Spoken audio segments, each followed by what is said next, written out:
Muuzaji wa pombe anataka kila mtu awe mlevi, benki inataka kila mtu awe na madeni, mwanasiasa anataka watu wawe wajinga na wasioelimika, daktari anataka watu wawe wagonjwa, wakili anataka watu wawe wagomvi, polisi wanataka watu wawe wahalifu, na mchungaji au mganga anataka watu waendelee kuishi kwenye ushirikina na kuogopa mizimu na mapepo. Katika dunia hii hakuna anayekutakia mema kwa dhati zaidi ya wazazi wako. Ndiyo maana unatakiwa kuwa makini na maneno matamu ya watu, kwani wengi hujifanya wema kwa ajili ya maslahi yao binafsi. Kama unakubaliana na maneno haya, subscribe na uandike maoni yako kwenye comment.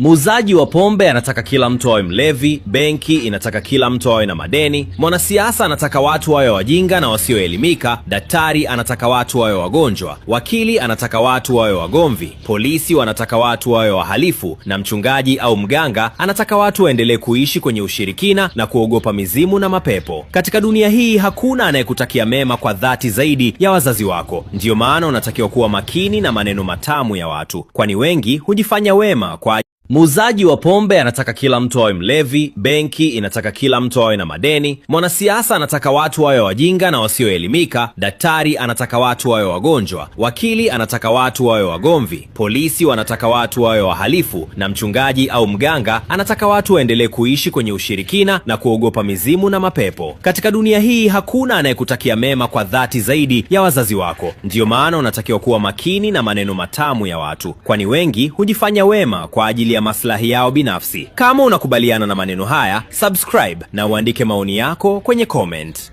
Muuzaji wa pombe anataka kila mtu awe mlevi, benki inataka kila mtu awe na madeni, mwanasiasa anataka watu wawe wajinga na wasioelimika, daktari anataka watu wawe wagonjwa, wakili anataka watu wawe wagomvi, polisi wanataka watu wawe wahalifu, na mchungaji au mganga anataka watu waendelee kuishi kwenye ushirikina na kuogopa mizimu na mapepo. Katika dunia hii hakuna anayekutakia mema kwa dhati zaidi ya wazazi wako. Ndiyo maana unatakiwa kuwa makini na maneno matamu ya watu, kwani wengi hujifanya wema kwa